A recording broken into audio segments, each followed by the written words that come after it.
여러분 안녕하세요. 서울경제 김원필 특파원입니다. 오늘은 증시가 아주 소폭 올랐습니다. 중간중간에 오르락 내리락 하다가 전체적으로는 좀 오름폭이나 내림폭 크게 많지 않습니다. 좀 계속 좀 이렇게 조용한 움직임 같은 게 좀 이어지고 있긴 해요. 그래서 그런 부분들 같이 한번 보시면서 오늘 어떤 내용들을 주로 봐야 하는지 같이 한번 알아보겠습니다. 오늘 경제지표로는 S&P 글로벌의 이제 PMI 지수가 나왔었는데 이게 좀 깜짝 상승했습니다. 중요한 거는 제조업도 제조업이지만 서비스업이 중요하겠죠. 인플레이션 부분이 있기 때문에 그런 내용이 하나 있었고 새 빅스 지수 이게 또 나온다고 합니다. 참고삼아 알고 계시면 좋을 것 같아요. 투자하시는 분들이요.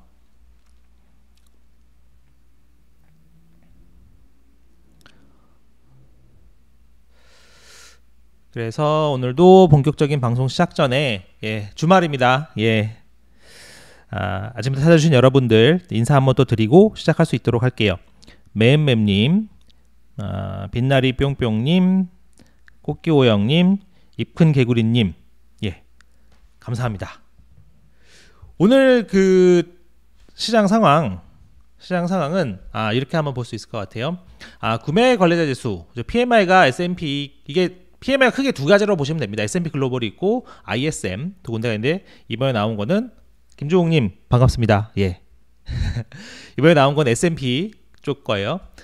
그게 좀 오르면서 국채금리가 오늘 좀 상승했죠. 그러면서 좀 오전에는 좀 계속 증시가 좀 이제 약세를 보이기도 했었는데 그럼에도 막판에 조금 힘을 내서 상승 마감했다. 그런 내용입니다. 나스닥 지수 보시면 오늘 오전에 좀 계속 안 좋았죠. S&P의 그 PMI 지수가 오전 9시 45분에 나왔습니다. 그 이후에 좀 떨어졌다가 계속 약세를 보이다가 오르락내리락 하다가 오후에도 계속 그랬었죠. 그래서 막판에 조금 올랐다. 써니님, 우정현님 모두 반갑습니다. 그래서 이제 S&P 500 맵을 좀 보시면요, 애플 좀 떨어졌고 아마존 좀 많이 오른 게 보이네요. 3%. 테슬라도 오늘은 올랐습니다. 1.28% 올랐죠. 물론 이제 어제 좀 많이 빠졌기 때문에 그런 부분이 있습니다만 오늘 어쨌든 테슬라는 상승했다.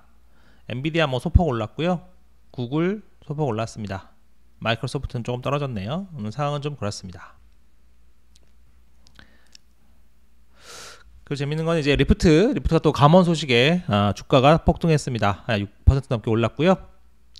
내일부터 이제 연준이 블랙아웃 기간입니다. 블랙아웃 기간이라고 해서 대단한 건 아니고 FOMC 직전에 좀 가까운 기간이 되면 더 이상 밖에 나와서 인터뷰나 행사에서 커멘트를 할 수 없게 되는 거죠. 그래서 이제 오늘은 이제 금리 경기, 그다음에 침체 얘기들 좀 오늘 많이 있었습니다. 내일부터 블랙아웃 기간이니까요. 그리고 프록터앤갬블 좀 많이 올랐고 가격을 좀 많이 올렸어요. 그런 부분이 있고요. 요거는 그냥 정치 부분인데 한번 제가 또 갖고 왔습니다. 보시면 월스트리트저널이 이제 여론조사를 했는데 트럼프 전 대통령 공화당 이제 유권자들 대상으로 한 거예요. 그러니까 이제 사실은 대통령 후보가 되려면 공화당에서 먼저 뽑혀야 되잖아요. 공화당에서 이제 코커스나 이런 이렇게 프라이머리를 하면 누굴 뽑겠냐?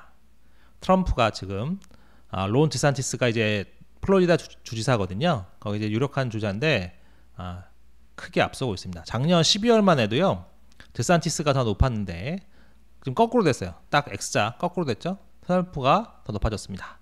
이유는 그런 성추문 입막음 이런 거가 오히려 트럼프에게는 좋은 득이 됐다. 트럼프가 올랐죠. 트럼프가 지금 공화당 내 제일 주자입니다. 물론 이제 좀 아직 시간이 더 남아있고 하지만 어쨌든 트럼프 우습게 볼 상황은 아니에요. 그리고 사실은 좀 재밌는 거는 트럼프가 나오면, 만약 공화당에서 트럼프가 나오면 민주당에서는 바이든이 다시 나올 가능성이 있습니다. 왜냐하면 트럼프를 잡는 데는 바이든밖에 없거든요. 또 민주당 입장에서는. 그래서 그런 상황이라는 거 한번 정치 쪽도 알아두시면 좋을 것 같아요. 그래서 이제 오늘 PMI부터 상황을 좀 알아볼 수 있도록 하겠습니다. 이제 오늘 PMI 보시면요, 4월 이게 제조업, 그 다음에 서비스업, 그 다음에 전체적으로 종합 PMI 이렇게 나오는데 4월 PMI가 50.4가 제조업 PMI가 50.4가 나왔어요. 블룸버그 전망치 49를 웃돌았죠. 보시면 이제 미국의 PMI죠. 제조업 52.8 11개월 만에 최고. 그렇죠? 서비스 53.7 12개월 만에 최고. 여기죠. 그러니까 이게 참 미국이 갑자기 또 경기가 좋은 것처럼 나오는 거죠. 그러니까 이제 국채 금리가 따라서 오른 겁니다. 보시면 제조업은 11개월 만에 최고치. 그리고 서비스업은 53.7. 그래서 12개월 만에 최고치. 전망치 그리고 3월 수치 모두 다 뛰어넘었다. 이렇게 볼 수 있는 거예요. 그러니까 이제 사실은 그 전에 조금 제조업 같은 경우에는 엇갈리는 자료가 있었죠. 필라델피아 한방준비은행 제조업 지수는 굉장히 좀 안 좋게 나왔었지만 그보다 조금 더 일찍 나온 엠파이어 스테이트, 즉 뉴욕주 제조업 지수는 좀 좋게 나왔었잖아요. 근데 이제 이번에 S&P 글로벌의 제조업 지수는 보면 약간 뉴욕 쪽이 일맥상통한다 이렇게 생각하시면 될 것 같고요. 어쨌든 S&P 글로벌에서는 이렇게 얘기를 했습니다. 4월 업황 지표는 다시 좀 좋아질 수 있다는 그런 점을 보여준다. 그러면서 수요 증가가 인플레이션을 불러오고 있으며 이게 지금 인플레가 높은 이유다. 그렇게까지 설명을 했어요. 그러니까 이제 서비스업, 특히 이제 인플레이션 서비스업이 중요하죠. 서비스업이 좀 이제 계속 업황이 좋으면 당연히 장사가 잘 될 것이고, 그러면 고용을 계속 유지할 거지 않겠습니까? 고용 유지하면 당연히 소득이 계속 존재하기 때문에 사람들이 소비를 계속하고 물가는 계속 올라간다. 그런 내용이 가능하기 때문에 오늘 약간 국채 시장에서 반응을 했어요. 국채 금리가 올라간 거죠. 이게 오늘 국채 금리인데 10년 만기 국채 금리예요. 여기 요 절벽 보이시나요? 거의 일자에 가까운 절벽. 이게 오전 9시 45분 이 해당 지수가 나온 이후에 이렇게 갑자기 급등했습니다. 그러니까 이제 국채 금리에도 영향을 줬다는 거는 결과적으로 사람들이 생각보다 경기는 좀 세고 인플레이션도 갈 수 있겠구나 그렇게 생각을 했다는 거죠. 거의 뭐 절벽이죠. 절벽 가까운 숫자를 보여줬다는 점, 요거 보실 수 있고요. 다만 조금 봐야 될 거는 S&P 글로벌보다는 사실 ISM의 그 PMI가 조금 더 정확한 것 같습니다. 그래서 사실은 S&P 글로벌 것만 갖고는 다 판단하시면 안 되고요. 조금 더 나중에 나올 이제 ISM 공급관리협회 이 자료를 좀 같이 봐야 전반적인 상황 판단은 가능하겠다. 그런 내용 알고 계시면 좋을 것 같아요.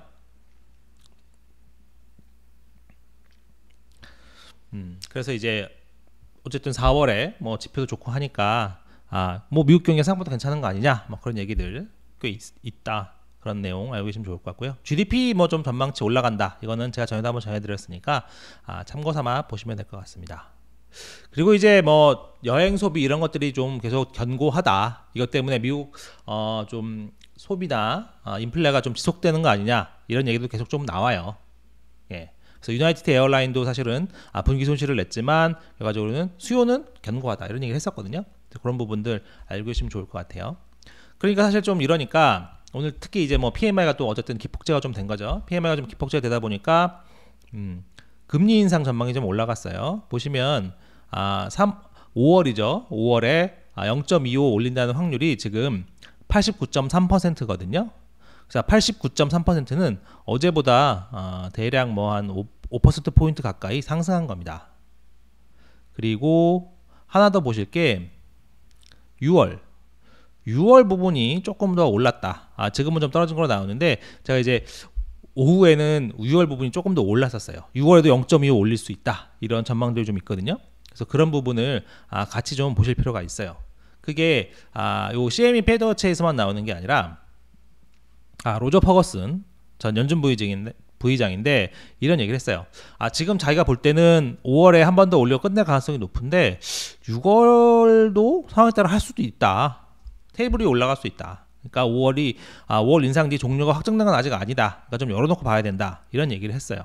그래서 저희도 기본적으로는 저도 이제 파워슨 생각과 거의 비슷합니다. 5월에 올리고 거의 끝날 거다. 저도 거의 이렇게 보고는 있는데 상황에 따라서 지표가 계속 좀 그 이후로 또 인플레 지표 나오고 고용 지표 나올 테니까 그거를 조금 더 봐서 아예 불가능한 건 아니라고 생각하고 있는 게 좋겠습니다. 발을 하나 거쳐 놓는 거죠. 예. 6월에도 올리는 게 확정됐다 이런 얘기는 아니고요. 예. 그것도 한번 같이 좀 염두에 둘 필요가 있겠다 그런 내용입니다. 모건 스탠리에서 이런 얘기를 했어요. 5월이 마지막일지는 아직 조금 더 두고 봐야 된다. 그 이후에 추가 인상 확률이 0%냐 그건 아니지 않냐 그런 얘기입니다.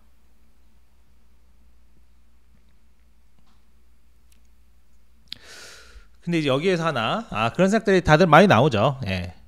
그 은행들의 대출 축소 이거 제가 계속 말씀드렸었는데 이게 디스인플레이션 요인이다. 그렇죠. 왜냐하면 돈을 덜 빌려주게 될 테니까 돈을 시중에 시중에 풀리는 돈이 줄어들면 기업은 투자를 그만큼 못할 테고 개인들은 소비를 덜 하겠죠. 그러면 물가 요인 즉 수요가 좀 줄어들어서 물가는 생각보다 더 빨리 떨어질 수 있겠다. 그래서 블룸버그가 이런 얘기를 하기도 했었어요. 대출 조건이 강화되면서 인플레이션이 생각보다 빨리 떨어질 수 있다. 그렇죠. 이 부분은 맞는 얘기긴 합니다. 근데 사실은 이게 어느 정도 될 거냐 그게 좀 중요하죠. 근데 그걸 누구도 바로 얼마다 이렇게 얘기할 수는 쉽지는 않은 부분이죠. 확실히 디스인플레이션 요인이긴 한데 중요한 거는 속도 그리고 정도가 되겠습니다. 그래서 이제 리처드 피셔라고 전 댈러스 연방준비은행 총재를 지낸 분인데 이런 얘기를 했어요. 대출을 덜하는 게 인플레이션에 도움이 될 거다. 하지만 지금 연준은 그보다 좀 빨리 움직여야 된다. PMI가 지금 오늘 나온 게 높지 않았냐. 인플레 문제가 있다. 그리고 4~5% 수준의 인플레는 받아들일 수 없다. 그러니까 결과적으로는 은행들이 대출을 줄이는 게 디스인플레이션 요인이긴 한데 그 속도와 정도 요거는 좀 두고 봐야 되기 때문에 연준은 어쨌든 금리를 올릴 수밖에 없다 그런 얘기를 하는 겁니다. 그러면서 이제 4~5% 수준의 인플레는 받아줄 수 없다고 했는데 이제 다음 주 금요일이죠. 미국 시간으로 다음 주 금요일에 3월 PC가 나옵니다. 보면 전년 대비 4.1%, 근원은 전년 대비 4.5%, 뭐 전월 대비 0.3% 이렇게 나오거든요.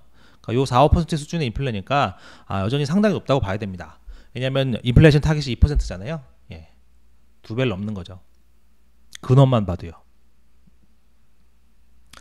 그래서 이제 파워슨 그런 얘기도 했습니다. 금리 인하 전망도 시장이 너무 연준과 좀 따로 노는 것 같아. 연준은 확실히 디스인플레이션 2%로 간다는 게 확실해져야만 그때 가서야 금리 인하를 논의할 수 있다. 이렇게 얘기를 한 겁니다. 그래서 이제 연준 인사들이 사실은 금리 전망은 제일 정확하다고 보시면 돼요. 연준 출신들, 연준에 있었던 사람들. 왜냐하면 그 속내 그리고 돌아가는 그 흐름을 잘 알기 때문에 그 부분은 이런 연준 인사들, 출신 인사들의 얘기를 좀 귀담아 듣는 게 좋습니다. 그러면 또 이런 생각도 가능하죠. 반대로 아니 PMI가 좋았다며 그러면 경기 침체가 좀 안 오는 거 아니야? 충분히 가능한 얘기죠. 근데 이제 이게 사실은 여러 가지 요인이 서로 밀고 당기고 이렇게 하는 건데 4월 PMI 정도 그리고 좀 어느 정도 지표가 좋다고 나오는 것들 요거 가지고 경기 침체에서 빠져나갈 수 있다 이렇게 보는 거는 아직 어렵다. 올가미에서 나갈 수 있는 상황 수준은 아니다. 그렇게 생각하시는 게 맞겠는데요. 잘 보시면 이제 어쨌든 금리를 계속 더 올린다고 하는 거잖아요. 예.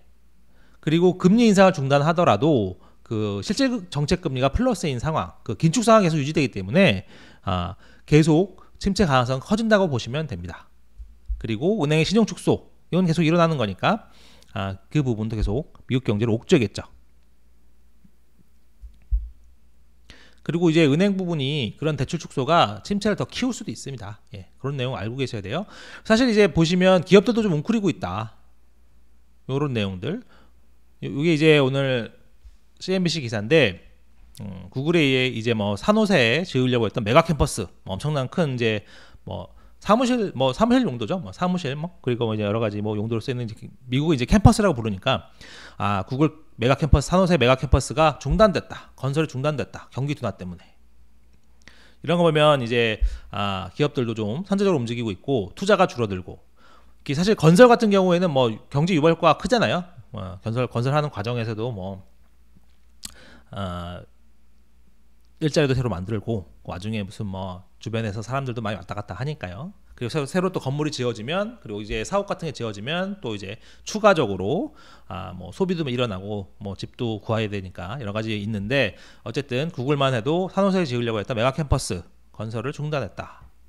그러니까 전반적으로 기업들도 몸을 웅크리고 있다. 그 얘기는 경기 둔화 가능성은 점점 더 커진다. 그런 내용이죠. 그리고 이제 그 제프리스에서는 이렇게 좀 봤었어요. 미국이 하반기에 경기 침체에 빠질 거다. 앞으로 데이터는 4월 PMI는 뭐 좀 뭐 모르겠으나 어쨌든 S&P 글로벌 PMI보다는 ISM의 PMI도 같이 봐야 된다 말씀드렸잖아요. 어쨌든 앞으로 데이터는 계속 약해져야 된다. 약해질 것이다. 그런 얘기를 했어요. 아까 말씀드렸던 이 산호세 짓기로 했던 메가 캠퍼스 추정 경제효과가 190억 달러짜리라고 합니다. 물론 요게 다 진실은 아니에요. 뭐 이렇게 실제로 그렇게 되는 건 아닙니다만 어쨌든 그 정도로 좀 규모가 큰 거였다. 그런 거 아시라고 말씀드리고요. 제임스 나이틀리 ING도 ING 수석 이코노미스트도 경착륙 가능성이 높다. 그런 얘기를 하고 있습니다. 추가로 이제 은행 관련해서는 이제 연준 그리고 재무부에서 조금 더 은행들을 옥죄려고 한다. 대출 많이 못하게. 연준이 하는 내용은 뭐 그런 겁니다. 그 지역은행들 중심으로 이제 미시널 손익을 자본 비율 계산할 때 좀 빼주려고 빼주고 있었죠. 그러니까 미실현 손익이니까 미실현된 손실 또는 이익이 생기면 그러니까 이제 금리가 하락해서 채권 가격이 올라서 이익이 생기면 자본 비율은 좀 더 좋아지는 거고요. 반대로 금리가 상승해서 채권 가격이 하락하면 자본 비율이 나빠지는 거죠. 근데 그런 거를 이제 지역은행들은 좀 빼줬습니다. 빼줬는데 그걸 다시 하겠다. 이렇게 되면 전반적으로 대출은 조금 줄어들 수 있습니다. 왜냐하면 당연히 뭐 요거 덕에 채권 덕에 자본 비율이 좋아질 수도 있죠. 근데 그것만 믿고 자본 비율을 막 안정적이다. 그리고 그것만 믿고 대출을 더 늘려야지 이렇게 할 수는 없는 거거든요. 사실상. 사실상 그렇게 할 수 없기 때문에 기본적으로 손실대가 손실을 볼 수 있기 때문에 자본 비율이 좀 나빠지는 경우를 말하는 겁니다. 자본 비율이 나빠질 수 있는 경우가 이제 생기게 되면 은행들은 보수적인 게 가장 은행이잖아요. 그러니까 이제 자본 비율이 나빠질 때를 생각을 해서 대출을 조금 더 꺼릴 수밖에 없습니다. 그리고 옐런 재무장관은 비은행 기관 감독을 좀 강화해야 되겠다 그런 얘기도 했어요. 비은행 기관 뭐 여러 가지 있죠. 뭐 캐피털사, 뭐 카드사, 뭐 그다음에 뭐 그런 뭐 기타 보험사 뭐 여러 가지가 있는데 이런 데한 감독을 강화하면 기본적으로 뭐 대출이나 신용 공급, 여신 이런 거는 조금 줄어들 수밖에 없다. 이렇게 생각하시면 됩니다. 감독 강화라는 게 너 보수적으로 해 이런 거거든요. 결과적으로. 대출을 많이 안 하면 문제가 생길 일이 적어지는 거 아니겠습니까? 예. 그리고 신용도가 낮은 사람들 대출 안 해주면 문제가 생길 일이 적어지죠. 물론 수익도 많이 떨어지겠지만 대출기관 입장에서는 그런 거예요. 리스크 관리는 가장 쉬운 게 그런 거죠. 대출 안 하고 있으면 연체가 생길 확률은 빵입니다. 물론 이제 그러면 이제 돈을 못 벌어서 망하겠지만 어쨌든 아니면 신용등급이 제일 좋은 사람들만 거래하고 그러면 돈을 떼일 확률이 적잖아요. 그러니까 그런 식으로 당국에서 감독을 강화하고 신용 대출 기준을 좀 강화하면 대출은 결국 줄어들 수밖에 없다. 그런 내용입니다.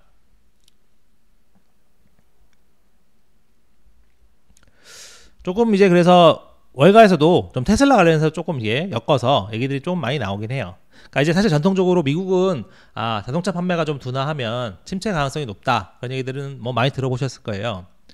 이게 이제 그 과거 70년대부터 최근까지의 미국의 연도별 자동차 판매량입니다. 여기 보면 이제 회색 구간이 그 경기 침체라고 보시면 되는데, 이건 2008년 뭐 이럴 때요. 금융위기. 침체가 있을 때 좀 급감하는 경향이 있죠. 이건 이제 코로나 침체 때 급감하는 경향이 있죠. 이때도 그랬고, 90년대도 그랬고. 그러니까 이제 이 부분을 보면 자동차 판매량을 보면 전반적으로 침체가 왔는지 안 왔는지 좀 알 수 있는데 최근에 테슬라가 가격 할인을 막 엄청 때리고 있지 않습니까? 그러니까 가격 할인을 해도 매출 뭐 그래서 겨우겨우 달성하고 이러니까 그 얘기인즉슨 좀 경기가 빨리 둔화하는 거 아니냐, 그런 얘기가 나오고 있다는 겁니다. 그 이제 어제도 제가 뭐 엘리 파이낸셜 거기서 좀 이제 자동차 대출 심사를 강화한다. 이거는 좀 그쪽에 연체가 좀 많다 뭐 그런 거니까요. 추가로 이제 데이터 트랙 리서치에서 제가 오늘 좀 약간 재밌긴 했었는데 다 아는 내용이기도 한데 어쨌든 이렇게 좀 시각을 조금 달려서 했어요. 시장이 침체를 되려 바랄 수 있다. 예, 침체를 되려 바랄 수 있다. 무슨 얘기냐? 지금 문제가 되는 게 생산성이 좀 둔화하고 있다. 생산성 둔화는 뭐 임금 상승과도 같은 얘기죠. 생산성이 둔화하고 있다. 인플레이션이 너무 높다. 그리고 연준이 너무 공격적이다. 이 세 가지의 큰 문제가 있는데 침체가 오면 이 세 가지 문제가 해결된다 이겁니다. 예, 이것 때문에 뭐 침체를 바란다고 하면 조금 뭐 과장할 수도 있겠으나 어쨌든 침체가 오면 이 세 가지가 모두 풀린다. 세 가지 흐름이 바뀐다. 그런 거죠. 그래서 요걸 생각하면 투자자들이 이제 월가에서는 다 이걸 알고 있다는 거죠. 예, 요 내용을 알고 있기 때문에 침체가 오면 결과적으로 다시 연준이 공격적인 부분이 상당히 줄어들기 때문에 다시 완화적인 통화정책 기조로 갈 수 있고 그게 다시 이제 증시에 좋고 그런 부분을 다 안다. 그렇기 때문에 요 세 가지 이유다. 그리고 그동안 자기가 좀 따져봤더니 1960년 이후에 이 세 가지 부분은 항상 침체가 오면 확 바뀌더라. 생산성은 다시 좋아지고 인플레이션은 뚝 떨어지고 공격적인 연준은 안 공격적으로 바뀌더라. 그래서 시장이 바라는 게 결국은 이 세 가지 때문이다. 그래서 좋을 수도 있다. 그런 얘기죠. 추가로 보시면 뭐 이제 MMF 자금 유입이 좀 줄고 있다. 그런 내용 있습니다. 그래서 이제 빌 그로스는 장기 투자 목적으로 은행주를 좀 많이 샀다고 해요. 예. 장기 투자. 요건 이제 장기 투자라는 부분 좀 잘 보셔야 됩니다. 장기. 예. 장기 투자. 왜냐면 은행주는 기본적으로 또 경기 침체가 오면 약세를 보일 수밖에 없어요. 예. 그 부분이 확실하기 때문에 장기 투자로 보시는 게 맞겠습니다. 빌 그로스도 그렇게 얘기했고요. 그리고 지금 요새 좀 조용한 거는 뭐 다음 주가 이제 본격적이다. 제가 한번 전해드렸었죠. 다음 주에 빅테크들 어닝 나오고 PC 그다음에 ECI 뭐 이런 거 나온다는 거. 그리고 또 하나 월가에서 나온 얘기는 5월이 되면 뭐 월가 격언 중에 하나가 5월엔 주식을 팔아라 그런 얘기가 있다고 해요. 예. 그래서 5월부터 10월까지는 원래 평소에 좀 계속 안 좋다 그런 얘기 있다는 거. 참고삼아 봐두시면 될 것 같고요. 빅스 지수의 경우에 다음 주 월요일부터 그 원데이 빅스가 새로 산출이 된다고 합니다. 원데이 빅스 뭐냐 이겁니다. 블룸버그 기사인데 월스트리트가 새로운 공포지수를 갖게 됐다. 예. 이 원데이짜리 빅스 지수를 만나봐라. 그동안에 이제 뭐 옵션 이런 거를 뭐 23일에서 뭐 37일 뭐 이렇게 또 어쨌든 30일 안팎짜리를 가지고 이제 산출을 했었는데 그게 아니라 최근에 이제 제로데이 옵션이 많이 하잖아요. 그러니까 제로데이 옵션을 많이 하니까 여기도 거래소에서도 그거에 맞춰서 하루짜리를 바탕으로 원데이 빅스를 만든다. 지금이 그래서 사실 제로데이 옵션이 뭐 S&P 500 옵션 중에 비중 한 40% 이상 뭐 이렇게 한다고 하죠. 그러니까 이제 이 최근에 빅스가 조금 이상하다는 얘기를 많이 했었죠. 뭐 그전에도 얘기가 많이 있었습니다만 그러니까 이제 이 원데이 빅스를 보면 투자 심리를 조금 더 잘 알 수 있지 않을까 그런 기대감들이 있다는 거. 그래서 투자하실 때는 앞으로 이 원데이 빅스 언제부터 뭐 그날 월요일부터 바로 어디에 나오는지 좀 더 알아봐야 될 것 같긴 한데 예, 이 빅스 원데이 빅스 요거를 좀 참고하시면 좋을 것 같아요. 그래서 추가로 좀 보시면 다음 주 같은 경우에 이제 1분기 GDP, 실업수당 청구, 그 다음에 PCE, 고용비용 지수 이런 주요한 일정들이 있고요. 빅테크 실적 조금 또 있죠. 제가 이제 어제도 잠깐 전해드렸었는데 다음 주 미국 시간 화요일에 구글, 뭐 마이크로소프트 뭐 이런 것들이 있고 수요일에는 메타 나오죠. 그 목요일에는 아마존, 인텔 뭐 이렇게 쭉쭉쭉 있기 때문에 다음 주는 조금 빅테크 실적과 함께 주요 경제 지표 같이 좀 보실 필요가 있겠습니다. 그래서 이제 빅테크가 또 시장 분위기를 한번 또 좌우하겠죠. 예. 어쨌든 그 다음 주 시작은 퍼스트 리퍼블릭 뱅크부터 시작하거든요. 예. 실적 요게 좀 그동안 많이 얼마나 망가졌는지 예, 중요하기 때문에 요것부터 같이 한번 보실 필요가 있겠습니다. 예. 그래서 오늘 준비한 내용은 이 정도고요. 예. 궁금한 점 있으시면 지금부터 제가 말씀드릴 수 있는 부분은 말씀드릴 수 있도록 하겠습니다.